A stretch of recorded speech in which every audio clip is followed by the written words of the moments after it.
Hello and welcome to my channel, Voluptas Ocularum. It means pleasure of the eye. My name is Stephanie and this video is all about markers, specifically alcohol markers. And as you can see, I am unloading a very large lot of used vintage Letraset Promarkers onto my desk, and I'm going to explain why in a second.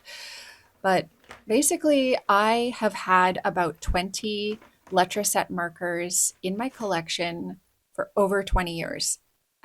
Yeah, I bought them back when I was studying architecture, and we were told they were an essential piece of kit for rendering plans and sections and making perspective drawings.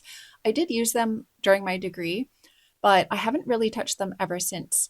But every now and then I pulled them out of my drawer and I was like, what can I do with these?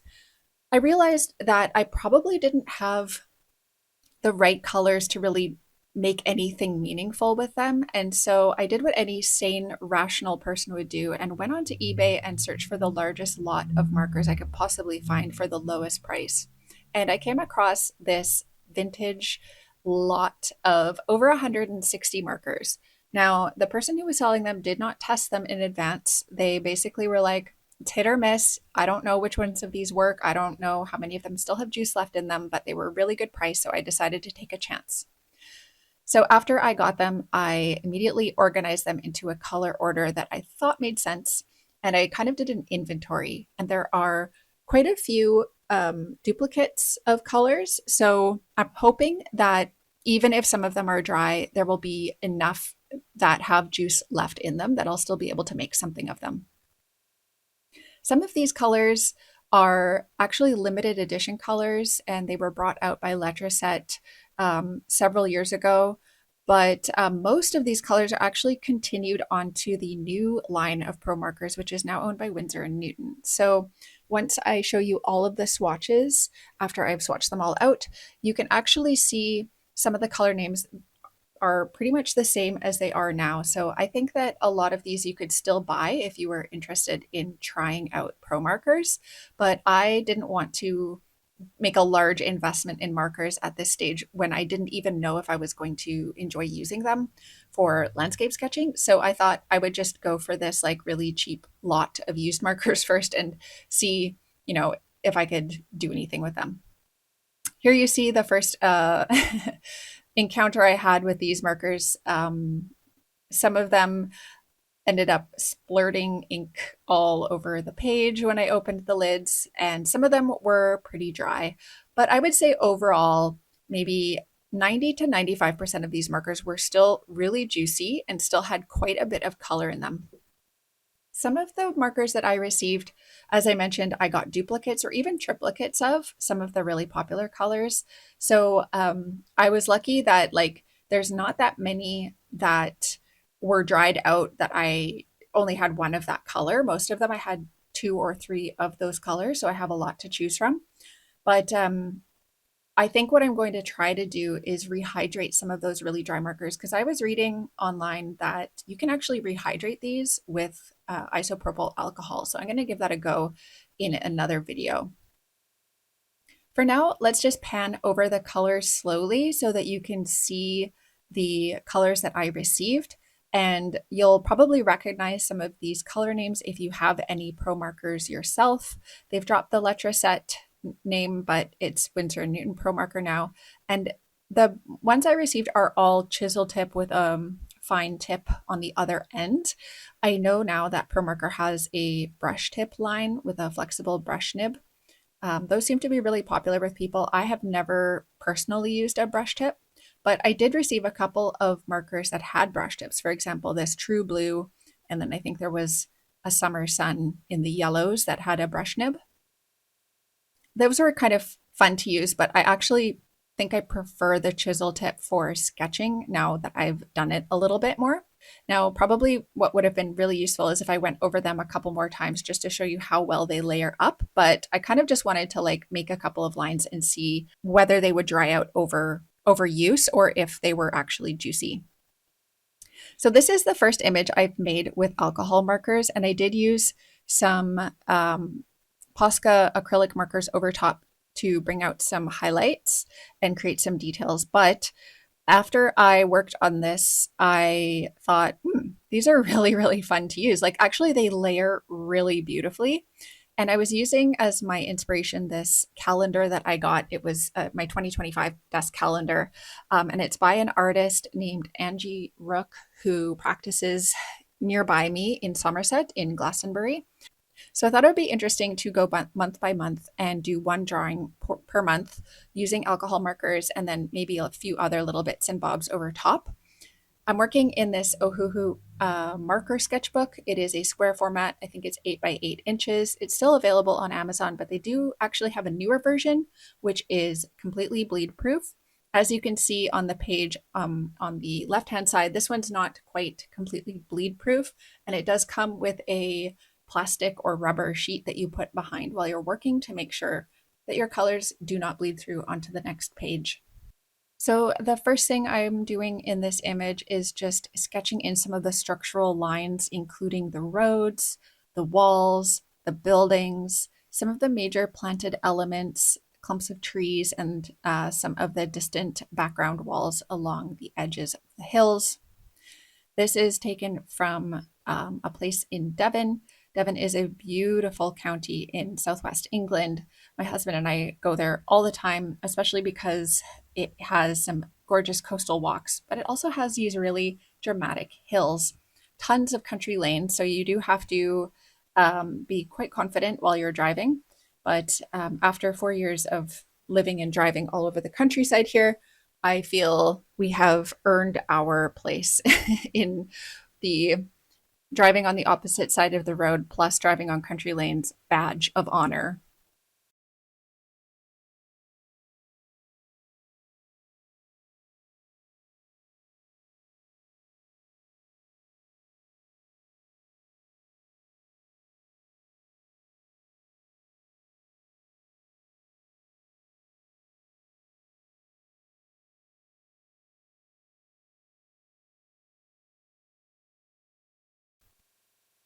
So I'm just using a kneaded eraser here to sort of pick up some of the extra graphite from my pencil sketch just to be sure that I wasn't going to muddy up the alcohol markers. And I've changed this into a real-time video for this moment just to show you kind of the pace at which I was working and how I was using the chisel edge of these markers to sort of pick out some of the color zones. And what I've noticed from working with these markers on a couple of sketches now is that they really do layer beautifully, and you want to work from light to dark. You really don't want to start dark and go light. And that's kind of true for watercolor as well. So there is a bit of a kinship there in terms of how you approach the coloring of your drawing. However, I wasn't really that worried about the directionality of my pen strokes or my marker strokes. I really just was looking at places in the reference image where I felt like colors wanted to be. I don't know how else to put it, but just sort of picking out different areas and understanding that I was going to be building up the intensity and the shading and the shadows in layers. Now, I'm not usually somebody who does a lot of color mixing, but you can't really avoid it with these markers because as you're layering, each marker kind of takes on a little bit of the marker beneath it. But I find it really beautiful. Like when you look closely at the texture of these markers on the page, I just love how translucent they are and how you can kind of see the brushstrokes of the marker in each layer behind it. At a certain point, when you get down enough alcohol marker, everything starts just sort of like melting into each other. It's kind of a nice area to get to. So you're going to see that I really use a ton of layers. So I've probably used almost every single yellow and blush colored marker that I got in that eBay haul.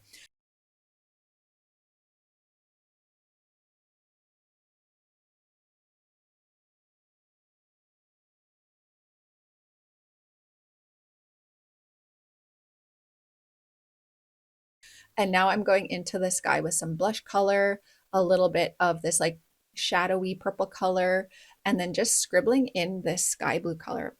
I was not really that worried about making things too intense because the other thing I noticed with these markers is that they do kind of fade as they dry. So even though things look like really intense on the page when you lay it down, they actually kind of dry down a little bit less intense. So yeah, I wasn't like overly concerned about how intense it was looking at this point. And I was just using this blue to sort of start sketching in some of the shading and shadows on the shady sides of the houses, on the roofs, and across the trees and the walls and everything. I'm going to replace my beautiful voice with music from this stage out, and then I'll come back at the end and just sort of like go over some of the things I've learned from this process and how I think it's going to be useful for me in my landscape sketching practice.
Hi, hello, I'm back. I just wanted to pop in for the last little bit of this drawing and show you my kind of finishing technique that I developed. So I was using some white, bleed-proof white, just to pick out some of the areas on the drawing that I didn't feel I had left enough white space, or maybe the bigger problem was that I didn't create enough dark contrast to make those light areas look really light. Either way, I use bleed proof white over top of a lot of things in my work. So I really appreciate its kind of really opaque ability to um, add highlights to different elements of my drawings. I try to use it really sparingly, but I do really love the way that it looks when you use it with a flat brush over top of a little bit of a textured paper and you get a tiny bit of a dry brush technique. So I tried doing that on some of the background hills as well. But essentially, I was just kind of looking at the reference image in my calendar and making sure that I highlighted some of the areas that needed a little pop. I also wanted to check and see if you can go over this bleed proof white with other markers. So I did use some Poscas as well to highlight some other zones within the drawing that I thought needed a little extra oomph. And I just used my finger to sort of blend things out where I didn't want it to be too intense. This turns out to be like a pretty good method over top of alcohol markers and something that I'm definitely going to be using more in the future because I really love the texture that it adds over top. I think that I went like pretty crazy with the oranges and pinks in this view. It was an interpretation that I decided to make instead of taking on those really rusty autumn vibes. I decided to go something a little bit more vibrant just because I had so many vibrant oranges in the markers that I had purchased that I was excited about testing out. Now I'm using some colored pencils just to add in some details and add in some extra coloring. I wasn't really being overly precious about exactly what types of details we were using, but I did want to develop the tree planting a little bit more as well as add in some of the dark edges on the buildings, like their windows and their doors and the edges of the roofs. So yeah, I've used color pencils, a variety of different ones, but mostly Prismacolors, I believe, to pick out some of those details. So yeah, I went over those white areas with a little bit more marker, and I did go back and try to intensify some of the shade and shadow a little bit more with this cloud blue. Now this is actually a brand new Pro Marker, so you can kind of see what some of those look like compared to the old version. If you look on my desk beside the drawing, the new Winsor Newton Pro Markers have a black body with just a little strip of color on the edge. Now, I really like these. I bought these because I felt that I needed a few more shadow colors, specifically purples, which I really, really enjoy using for shadows.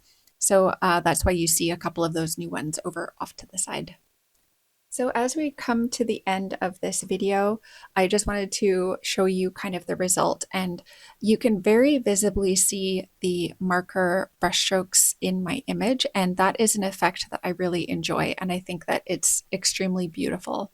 I love seeing brushstrokes in my work. I like seeing how things blend together, and I thought that the way that these markers blended over top of each other had a really gorgeous texture. Now, obviously, this is not the same as painting with paint markers or with acrylics, but I think it has its own place in landscape sketching. And after using these markers on a couple of these calendar images, I'm actually quite convinced that these are a super fun and beneficial process to my landscape sketching. They let me try a brand new technique. They helped me get more familiar with color blending, and they basically were just so enjoyable to work with that I think I'm going to be doing quite a few more videos about markers coming up. I hope you've enjoyed watching this process. If you are interested in seeing a full real-time process with no music, no commentary, no words, just watching the process unfold on the screen, I have actually created a full-length video of the next page in the calendar, which is March, and you can go and watch that. It is just the sound of markers squeaking on that page. Otherwise, this is how it turned out in the end. I was pretty excited about this one, and I look forward to seeing you in the next one. Bye!